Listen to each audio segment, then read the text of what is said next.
Herzlich willkommen zu unserem neuen Video. Wir sind in Tbilisi angekommen, in der Hauptstadt Georgiens. Und was soll ich euch sagen? Diese Stadt hat uns schon verzaubert, als wir mit unserem Van noch im Stau standen bei der Anfahrt. Wir wissen nicht, warum es so ist, aber wir haben uns irgendwann angeguckt und irgendwie gesagt, ich finde diese Stadt so geil und wie gesagt, es ging uns beiden so. Deshalb freuen wir uns sehr auf die Zeit in dieser Stadt. Ja, kommt mit uns mit in die verschiedenen Stadtviertel und schaut euch an die tollen Jugendstilhäuser, die es hier gibt. Zum Teil restauriert, zum Teil noch ein bisschen marode, aber immer sehr charmant. Was wir auch entdeckt haben, ist, dass Tbilisi wie so oft in den Hauptstädten eines Landes nicht referenziert sozusagen auf den Rest des Landes. Es ist anders. Die Menschen hier sind sehr kreativ im Umgang mit dem Verfall ihrer Stadt, mit dem maroden Charme. Und sie haben gelernt, mit dem Mangel zu leben. Und sie haben einfach wundervolle Orte geschaffen, die wir euch zeigen werden. Unter anderem ein Flughafen und das ist das Großartige, dass wir Besuch bekommen von Luke, der wird mit uns 4 Tage lang diese Stadt erkunden, deshalb bleibt dran.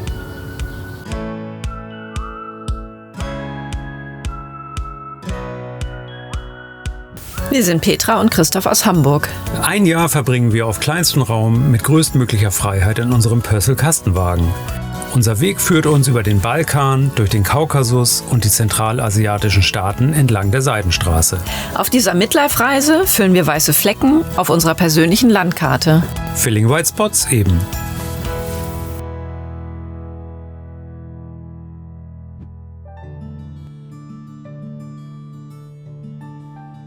Wir freuen uns darauf, unseren Sohn Luke wiederzusehen, um mit ihm 4 Tage lang Tbilisi, die Hauptstadt von Georgien, zu erkunden.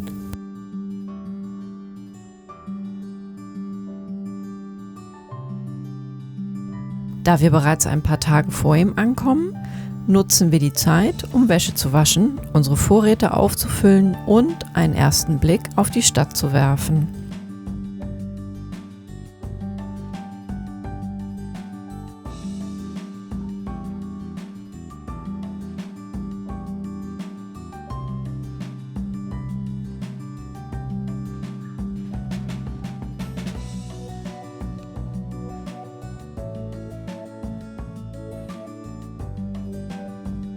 In der Altstadt finden wir einen neuen Waschsalon, dessen Maschinen mit einer App betrieben werden.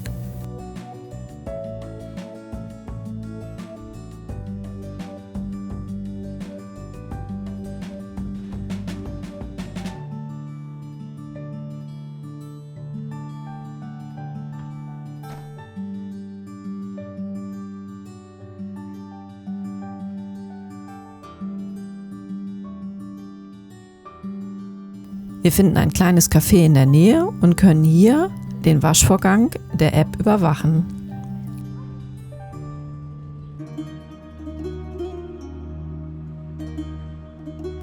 Obwohl wir in den kommenden Tagen die Stadt viel zu Fuß erkunden, organisieren wir uns als erstes eine aufladbare Karte für das gut ausgebaute Bus- und U-Bahn-System an einer der Metrostationen.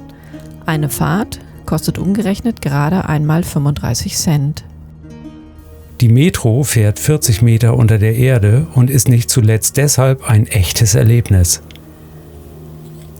Es gibt 2 Metrolinien, was die Orientierung sehr einfach macht.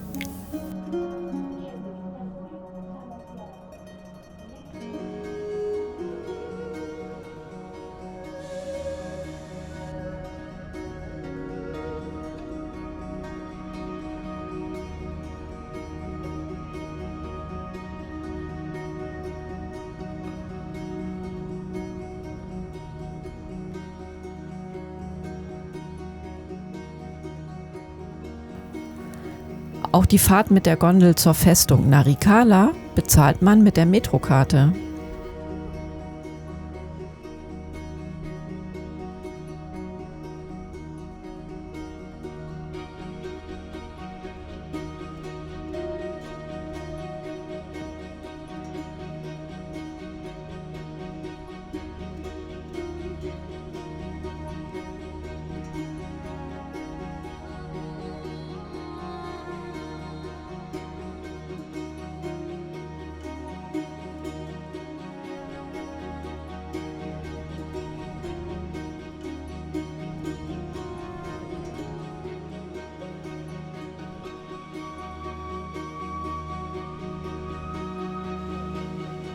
zurück laufen wir durch den Botanischen Garten zum Leftakewi-Wasserfall, der mitten in der Altstadt entspringt.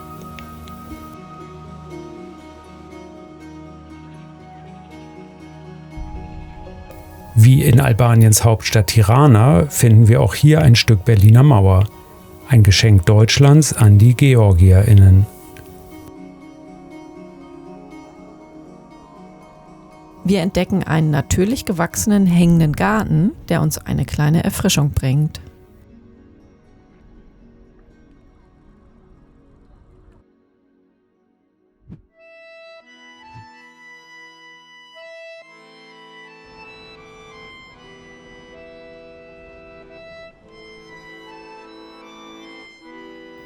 Wiedersehensfreude nach 3 Monaten. Endlich können wir Luke wieder in die Arme schließen.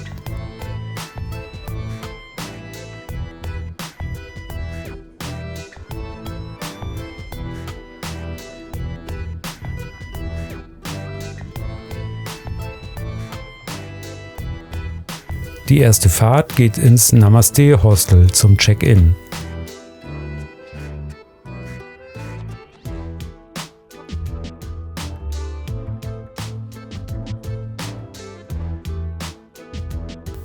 Anschließend machen wir uns auf den Weg ins Vegan Kiwi Café und lassen den Abend ausklingen.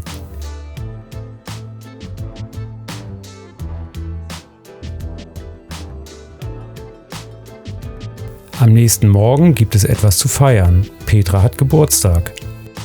Was uns seit Monaten fehlt, ist jetzt an Bord. Denn ich bekomme eine Spaghetti-Zange geschenkt.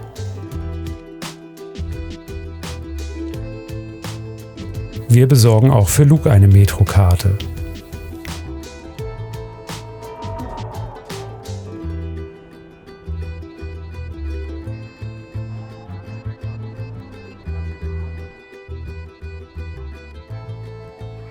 Obwohl Luke gerade erst angekommen ist, organisieren wir schon seine Abreise. Am Hauptbahnhof kaufen wir ein Ticket für den Nachtzug nach Erivan und ergattern für ihn den letzten Schlafwagenplatz. Danach besuchen wir den Dezida Bazar.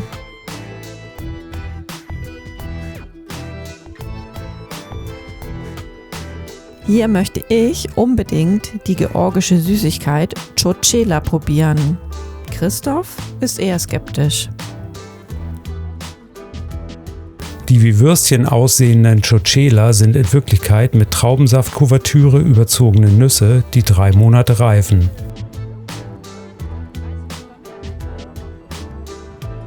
Ich bin nicht so begeistert. Luke und Christoph dafür umso mehr.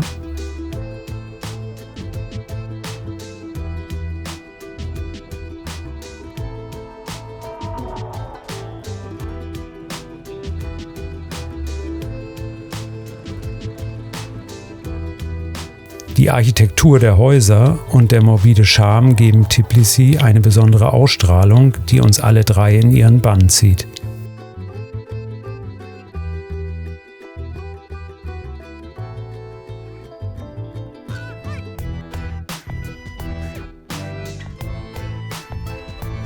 Wir genießen es, herumzulaufen, Details zu entdecken und einfach das Leben in der Stadt zu beobachten.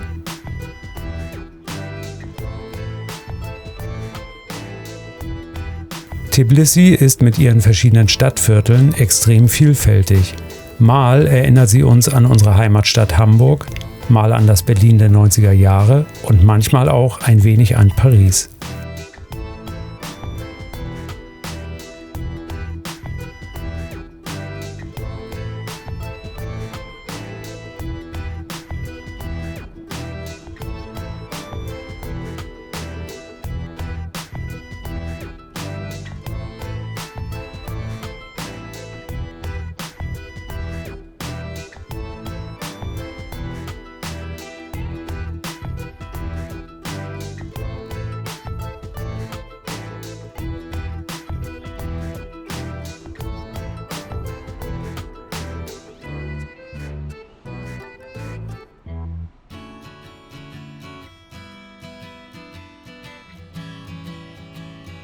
In der Fabrika, einer ehemaligen Näherei aus der Sowjetzeit, die heute ein Zentrum für Cafés, ein Hostel und weitere kreative Shops ist, finde ich einen Friseur meines Vertrauens. Nach mehreren Monaten ist mal wieder ein Haarschnitt dran.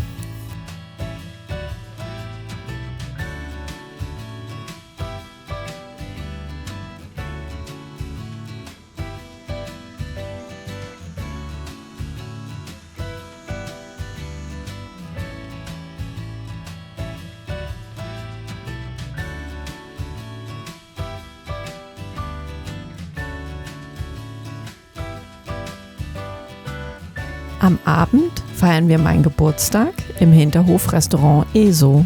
Ein Insider-Tipp von Lukes Freund Thomas, der eine Zeit lang in Tbilisi studiert hat.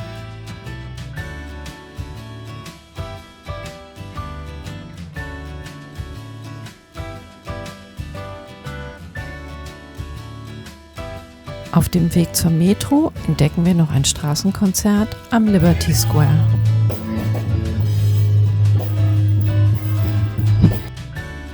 Den nächsten Tag starten wir mit Blick über die Stadt an der Festung Narikala.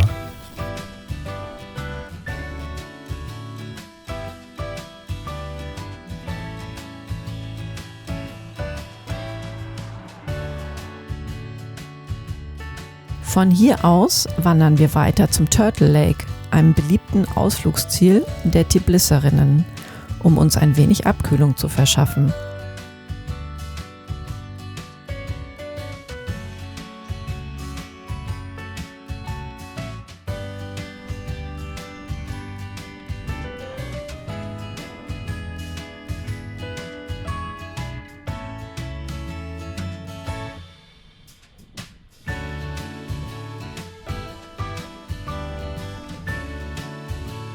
Den Sonnenuntergang genießen wir an der Sameba-Kathedrale und schießen noch ein gemeinsames Foto.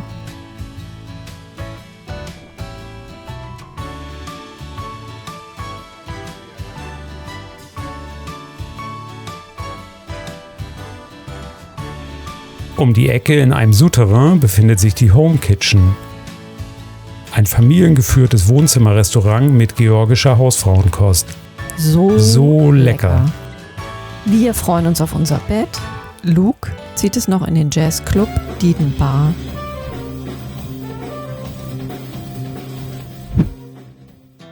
In unseren letzten gemeinsamen Tag starten wir bei einem Café auf einer Veranda mit Blick über die Altstadt. Der richtige Ort für das klassische Tbilisi-Programm.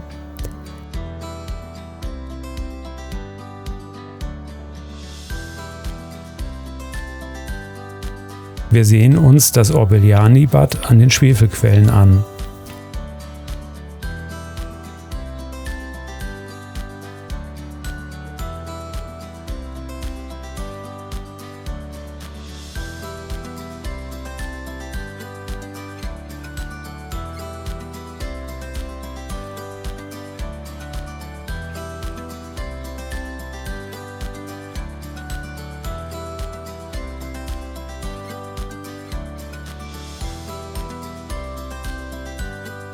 Wir laufen weiter durch die Altstadt zum Sofiko Shioreli-Garten mit der Statue der georgischen Schauspielerin.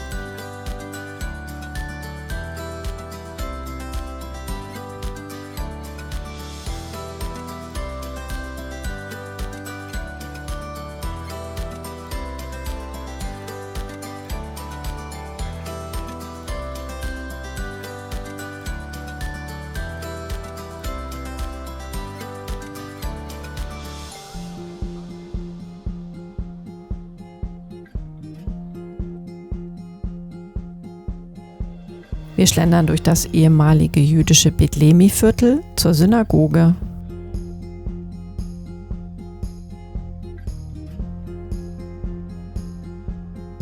Natürlich überqueren wir auch die Friedensbrücke, die sich über den Fluss Kura spannt.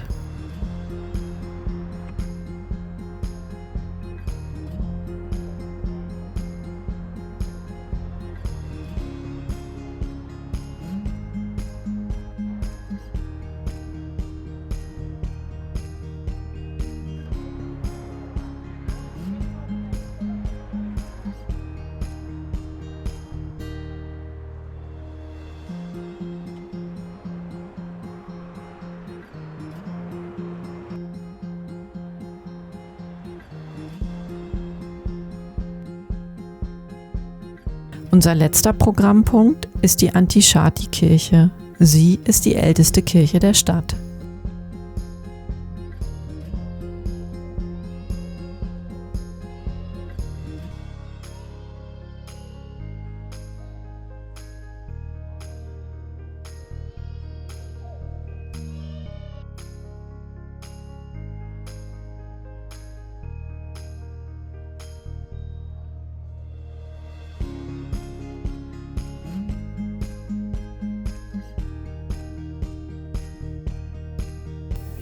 Den Nachmittag verbringen wir an unserem Stellplatz mit Blick auf die Sameba-Kathedrale.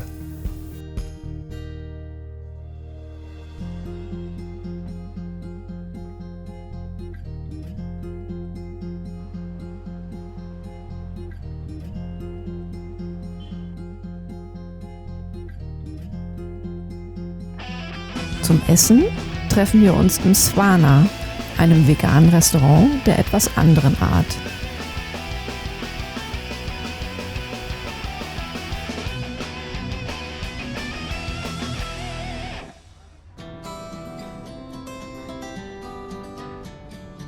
Und dann ist es leider auch schon Zeit, Abschied zu nehmen. Wir bringen Luke zum Bahnhof. Er reist mit dem Nachtzug weiter nach Armenien und verbringt ein paar Tage in Erivan.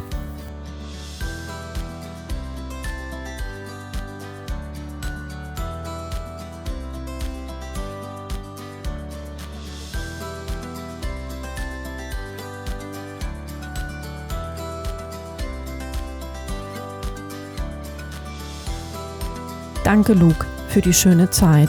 Gute Reise und bis bald.